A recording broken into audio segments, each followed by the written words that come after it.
From the Fox 5 studios, this is the RebZone Sports Show. Sponsored by Hennessy Haight, Help is Here, and by Flowing Tide Pub.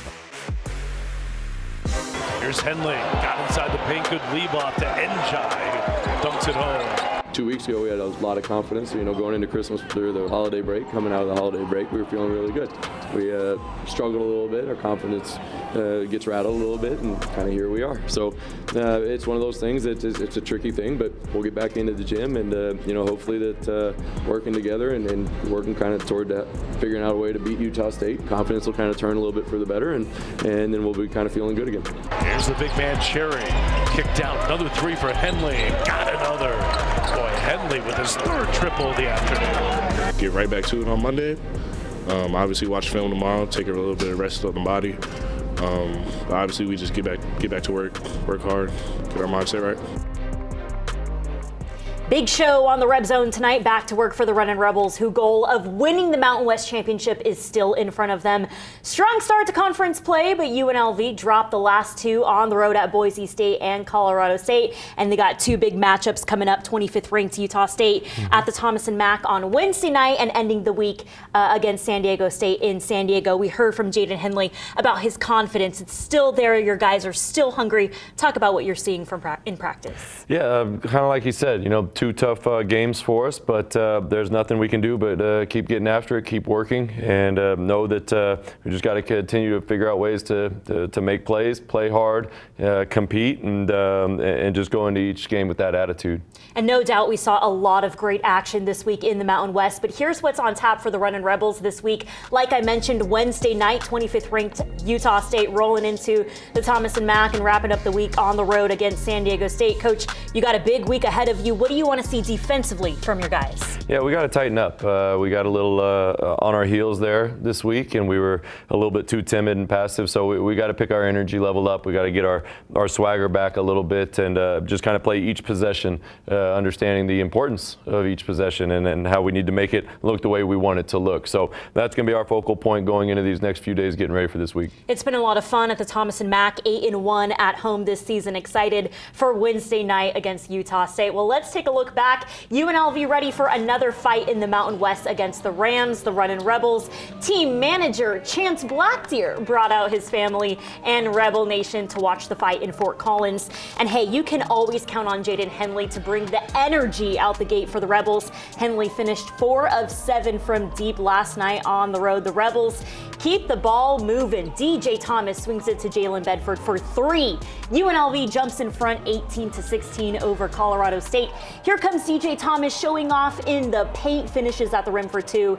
UNLV down by 5 later. Here comes Thomas, finds a wide open Pop Njai for the dunk. UNLV keeps punching in the first half. And Nick Clifford, he had the hot hand for the Rams. Colorado State up 46-35 at the half. And here comes Bear Cherry to bring the aggression in the second half for UNLV, scoring back-to-back buckets in the paint, just what the Rebels needed as UNLV trails the Rams 58-50. Colorado State takes over this ball game as the Colorado transfer Clifford pours in 22 points, finishing the night 4 of 5 from deep. The Rebels' defensive fight wasn't enough against the Rams, dropping back-to-back road games in the Mountain West, falling to Colorado State 84-62. Here's more from the Rebels. I think on the offensive end right now, we're doing pretty good. I think it's mainly just on the defensive end. We have to be nastier, more physical. We got to rebound the ball better. Clearly, everybody thinks we're just punks out here, and we have to go out here and compete more. I don't think we lost any confidence here. I know for sure I haven't. I have 1,000% confidence in our roster. I think we can win the Mountain West Conference Championship. So, I mean, took two tough losses, 2 very hard places to play. I think we just need to learn from them and grow. Back to work for the Runnin Rebels, but Coach, I really wanted to highlight Henley's performance last night. Really strong, 19 points. Like we mentioned, 4 of 7 from deep. He has just been solid for you guys this season. What do you like from Henley as of late? He's got a good kind of energy to him and a good pace and poise to him right now, and he's playing really well. But like you said, we just got to pick ourselves up off the mat, get back to work, figure it out, and but just play with a heightened energy level and a heightened level of aggression if you want to win tough road games in the Mountain West. Yeah, and do you want to tell fans how talented this league is? It's not easy to win on the road at Colorado State and Boise State, but what are you seeing from the Rams this year? Well, they're playing as confident as anyone right now. They've had a string of really good games. They've blended really well together, and like we talked about going into the game, they're playing with a high level of confidence right now, and that's something that, again, we made a run at them, and then we came out and they came out of that timeout and they went on a run themselves. So we've got to just continue those runs, continue to sustain that level when things are going well. You're watching the RebZone Sports Show on Fox 5. Sponsored by Hennessy Haight, Help is Here, and by Flowing Tide Pub.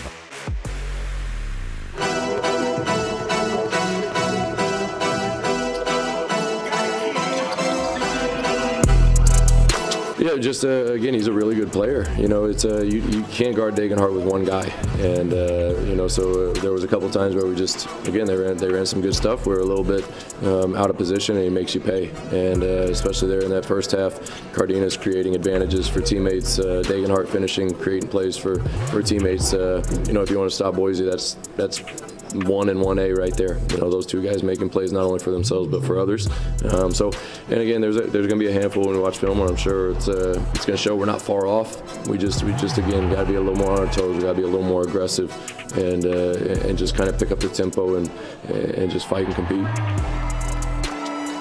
Always physical, always chippy between Boise State and UNLV. Welcome back to the RebZone. A lot of great Mountain West action this week. And these games are just showing how elite the talent is in the Mountain West. Head coach of the Runnin Rebels, Kevin Kruger, joining us in studio. Like I mentioned, Coach, Boise, just big and physical, always tough on the road. But what did you like about the second half from your team? Just to continue fighting. First half, we were just out of sync. Things weren't clicking for us. But again, kind of second half, got some things to go, made some plays for each other, and kind of looked a little bit more like the team we had become. But again, just gave up a little bit too big of a cushion, too much to claw out of. Yeah, Tyson Degenhart racked up 21 points against you guys. When you face Cardenas and Degenhart again at the Thomas and Mack, how will you attack those guys? Yeah, we just got to be more assertive. We've got to, take a little bit more of the fight to them and just not be on our heels. And I thought they did a good job of kind of getting us on our heels. As I mentioned, kind of being out of position a little bit here or there against them is a team that makes you pay. I want to go back to Henley, Coach. Really, his leadership, his work ethic. What are you seeing from him every day? Well, just that. He's working hard. His confidence is high right now. He's making plays. We just got to have that as a group. We're just not quite carrying the confidence into these games this week that we need to have. Whatever the result's going to be, it's going to be. But we got to go in there with a little bit more fight, a little more assertiveness, as I mentioned, and just kind of continue to build confidence within each other. You're watching the RebZone Sports Show on Fox 5. Sponsored by Hennessy Haight, Help is Here, and by Flowing Tide Pub. Welcome back to the RebZone. Kevin Kruger has two sixth-year seniors in his starting lineup, Las Vegas native Jalen Hill and Los Angeles native Julian Rishwain. After playing at Florida, San Francisco, and Boston College, Rishwain is giving it all he's got in his final year of college ball, finding success at UNLV. Coach, it's been so great to get to know your players, just all great kids on your team, but Rishwain just brings the consistency for you guys, brings a smile, brings a spark for you guys. What have you seen from him this season? Well, he's got a lot of experience. Being a sixth-year senior, being at a couple different places. So he's been incredibly consistent, knowing what the daily life is like, the expectations are like. So he's been able to kind of just be a steady, consistent guy in the locker room and on the court every day. Yeah, it's been awesome to see him and his journey, and every stop he's been has shaped him into the man he is today. Here's more from Julian Rishwain. Los Angeles native, where did your love for basketball start? My dad I played a whole bunch of sports growing up, and maybe my height, or he was just a basketball fan, or I was good at the sport, but he kind of harped down on basketball and kind of had created that love for me. LA also being with the Lakers and Clippers. I was a Clipper fan growing up, and all of that. I don't know, just the scene of basketball in LA, and I was good, I was tall, it worked out, and I ran with it, and here I am. Iron sharpening iron on this roster. How does DJ Thomas make you a better ball player? Yeah, just a point guard who draws so much attention. I think we just kind of play off each other really well. He draws a lot of attention as just being a top guard in the league and in the country, and me being a guy who can stretch the floor shooting. So it's either they're playing on him more or they're playing on me more, and it's either way it's going to help one of us or it's going to help Bear down low. It's just, I don't know, a shooter and a guard, and yeah, it just spreads the court. So you personally, how do you want to attack the rest of conference play?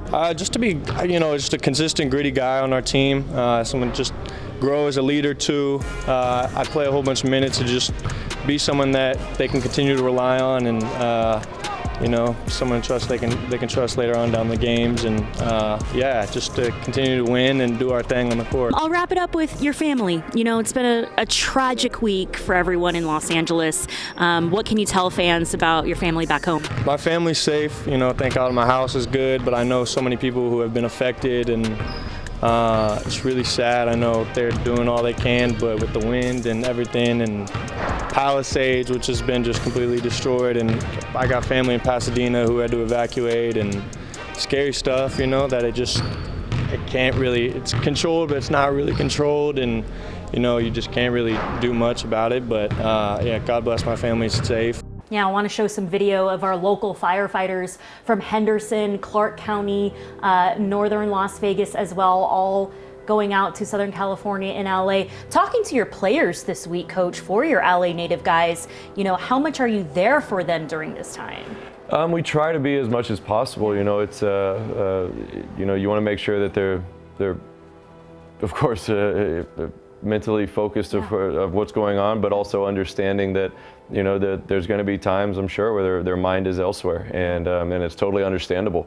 But we try to provide an escape in a sense to be around the guys, be at practice, be at games, all while kind of knowing and understanding that they're kind of going through something that a lot of us could never imagine and hope to never have to go through. Yeah, it's been amazing to see this community rally together. But one more question on Rishwain, Coach. His leadership from Florida and USF and Boston College, the experience that he's bringing to your team. What are you proud of his leadership that you're seeing? Just his consistency. When he came here, he was still kind of coming back from a knee issue that he had and wasn't able to participate fully for quite a while, but just kind of stayed consistent through that time. Then, of course, being able to get into the starting lineup and make an impact and have a difference.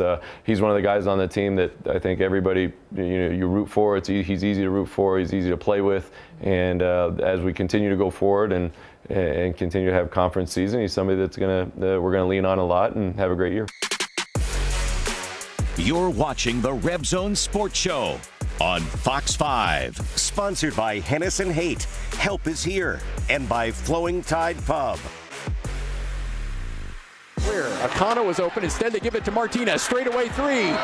No good. No, wait.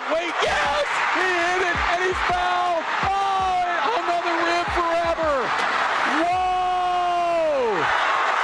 Ian Martinez hits the... Yeah, I know that my entire neighborhood heard me screaming watching that game last night. Welcome back to the Red Zone. That was a wild one in Logan, Utah last night. The Aggies' Ian Martinez to steal the lead with a 4-point play in the final seconds to beat Boise State. Coach, it's going to be a fun one on Wednesday night. I know I'm really excited to watch this Utah State matchup. Like we mentioned, a lot of new faces, a new head coach. What can you expect to see from the Aggies on Wednesday?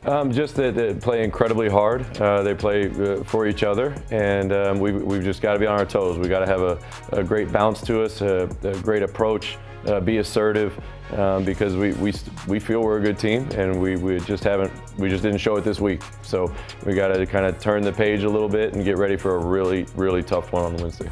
8-1 at home this season. What do you like about your guys playing at home, the confidence they have? Yeah, they say a little more comfortable at home, which isn't abnormal, and just kind of have a good flow, have a good energy, and like I said, just one that we're going to have to come out and play really concentrated and play well to beat the top 25 team.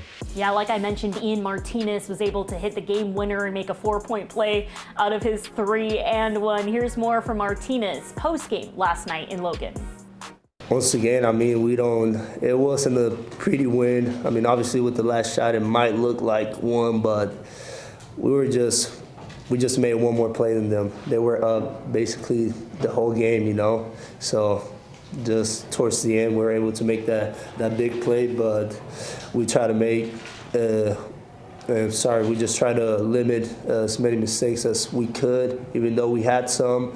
We just kind of had to keep moving on and try to make some plays on offense and defense, you know, to get closer and get the difference smaller. So when the Lady Rebels go head-to-head with the Rams, it's guaranteed to be a good game, and that is exactly what we got right out of the gate from both teams, entering this one 3-0 in Mountain West play, but only one would remain undefeated. From the jump, Amarachi Kimpson feeds Alyssa Brown for 3, and it was rolling from there. The most recent Lady Rebel to join the 1,000-point club, Kiara Jackson, chips in from the corner. But Colorado State answered right back in the same fashion. The Lady Rebels kept their foot on the gas as the Rams try to clear it. Kimpson intercepts the pass, takes it right back to the rack. UNLV strong on the glass as Meadow Rowland grabs the offensive board, puts it right back up. The Rams not backing down, taking a 5-point lead heading into the second quarter where the buckets were few and far between. That was until Kimpson comes up with the game-tying shot from the top of the key. A neck-and-neck battle, Aaliyah Alexander helping her squad gain more ground as she nets it from the wing. The Lady Rebels with a 2-point lead at the half. The Scarlet and Gray picking up right where they left off to start the third. Kiara Jackson banks back-to-back threes like the veteran that she is. The scoring continuing to be sparse, but there was just enough to give UNLV an edge as Macy James drills the corner 3 to give her team an 8-point cushion. The Lady Rebels would hold off the Rams and take this one with a final score of 70-61 and remain undefeated in conference play. They hit the road once again this weekend to face New Mexico State on Sunday afternoon. From Cox Pavilion, Mariah Janos, Fox 5 News Local, Las Vegas. Lindy LaRocque and her Lady Rebels rolling this season, 12-4 overall, 4-0 in Mountain West play on a 5-game win streak. And like we were saying, it is a doubleheader on Wednesday night. You can catch the Lady Rebels game first and then walk on over to the Thomas and Mack for the 8 p.m. tip-off against 25th ranked Utah State. Coach, I'll wrap it up with your excitement to get back to work with your guys this week, the excitement, the bounce back you want to see from your guys. I think it said everything that Jaden Henley was like, I haven't lost any confidence. What do you want to see from your guys this week? Just that, tough week for us, 2 tough venues. We didn't quite play the way we know we can and want to, so another great opportunity coming in this week. Yeah, and DJ Thomas, really the anchor of your team. What are you seeing day in and day out from him? He's consistent, same guy every day, and he's having another great year. And but like I said, as a group, we've just got to kind of turn the page and understand that we got another tough challenge coming up. All right, Las Vegas, really excited for this week's games. We'll see you next Sunday on the RebZone.